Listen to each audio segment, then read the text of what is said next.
Iran kembali menghantam Israel dengan operasi True Promise 4 dalam gelombang serangan ke-22 ini. Iran mengerahkan rudal balistik Horam Sharaf 4, rudal hipersonik Fatah dan Khaybar.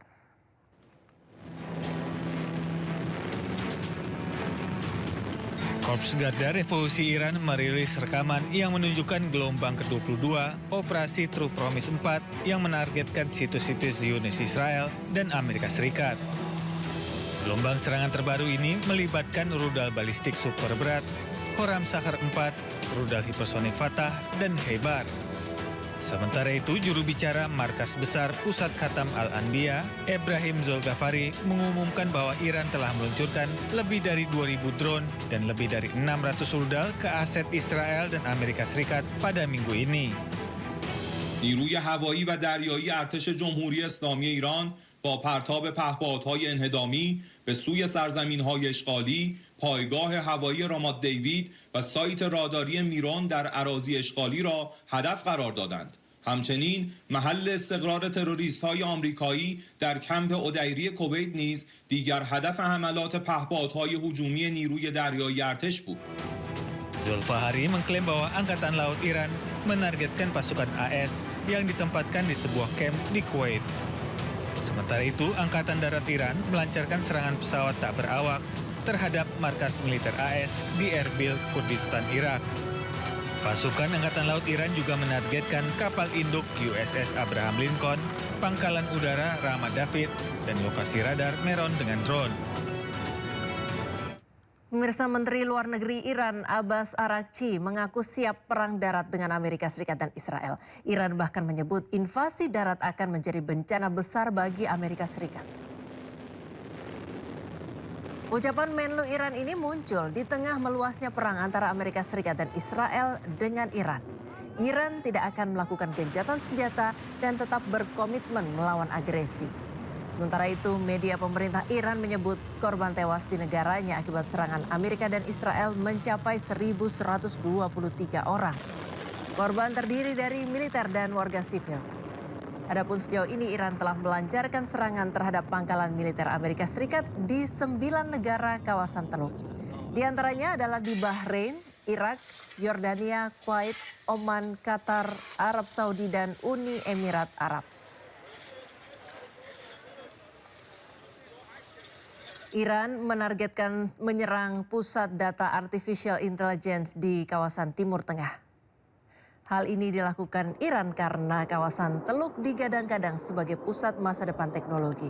Serangan Iran ke pusat kecerdasan buatan karena infrastruktur AI dianggap sebagai tulang punggung intelijen militer Amerika Serikat dan Israel.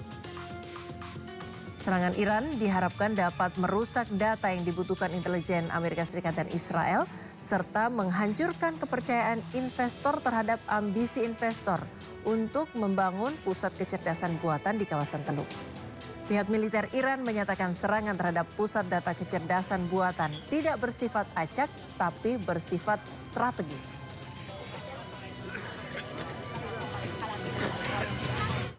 Masjid Imam Khomeini di Teheran tengah mempersiapkan upacara pemakaman mendiang pemimpin tertinggi Iran Ayatollah Ali Khamenei. Sebuah panggung sedang disiapkan untuk meletakkan peti jenazah mendiang pemimpin tertinggi. Upacara pemakaman Ali Khamenei telah ditunda untuk mengantisipasi kepadatan kerumunan. Sementara tanggal pemakaman diperkirakan akan diumumkan kemudian. Pasukan pertahanan Zionis merilis rekaman serangan 50 jet Israel terhadap bunker bawah tanah mendiang pemimpin tertinggi Iran Ayatollah Ali Khamenei di Teheran.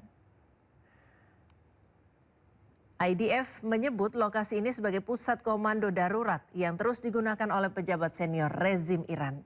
Amerika Serikat dan Israel melancarkan serangan terhadap Iran pada Sabtu lalu. Teheran mengatakan pihaknya membalas dengan serangan terhadap Israel dan aset Amerika Serikat di kawasan tersebut. Pemerintah Iran melaporkan lebih dari 1.200 orang tewas dalam serangan Amerika Serikat Israel.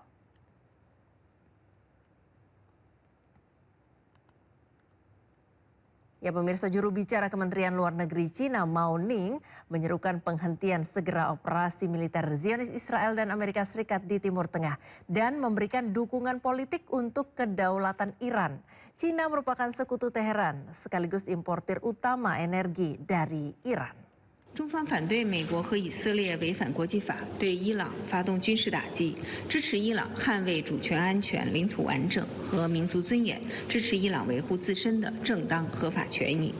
中方一贯主张通过政治外交途径解决问题，呼吁立即停止军事行动，防止战火蔓延外溢，避免局势进一步升级。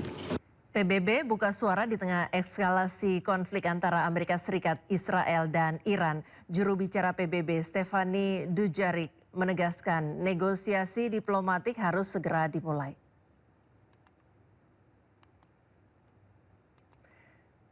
Baik, kita ke informasi selanjutnya pemirsa.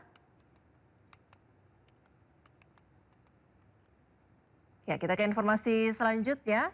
Perang Amerika Serikat dan Israel melawan Iran telah berlangsung selama 1 pekan. Saat ini serangan masih berlangsung, telah memakan ribuan korban jiwa dan belum ada tanda-tanda gencatan senjata.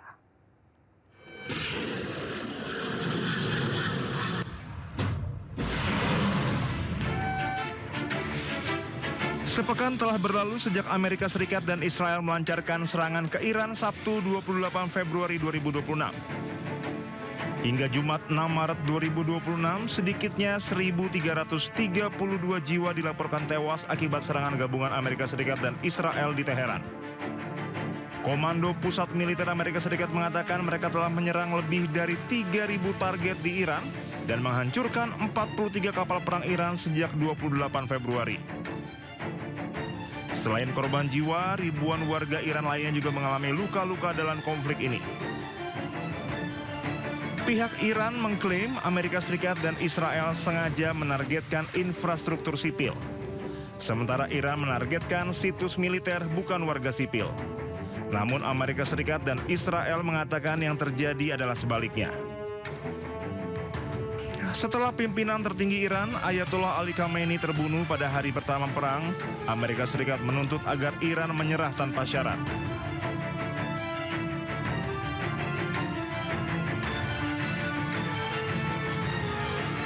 Selain itu, untuk mengakhiri konflik, Amerika Serikat juga menuntut turut serta dalam pemilihan pengganti Khamenei sehingga dapat memastikan pimpinan tertinggi Iran yang anyar dapat diterima.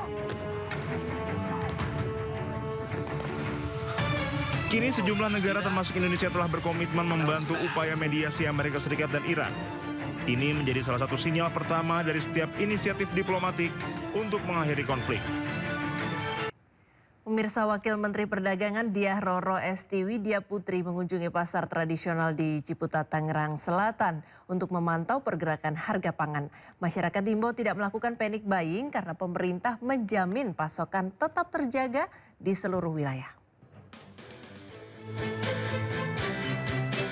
Wakil Menteri Perdagangan Diah Roro Esti Widya Putri mengunjungi pasar tradisional di Ciputat, Tangerang Selatan untuk memantau pergerakan harga pangan. Wamendak berdialog langsung dengan para pedagang terkait harga beras, minyak goreng, serta daging sapi.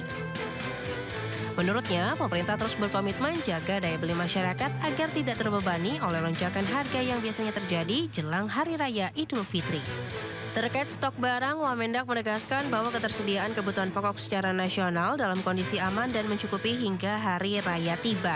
Pihaknya akan terus berkoordinasi dengan Satgas Pangan dan pemerintah daerah untuk mencegah adanya praktik penimbunan yang dapat merugikan konsumen.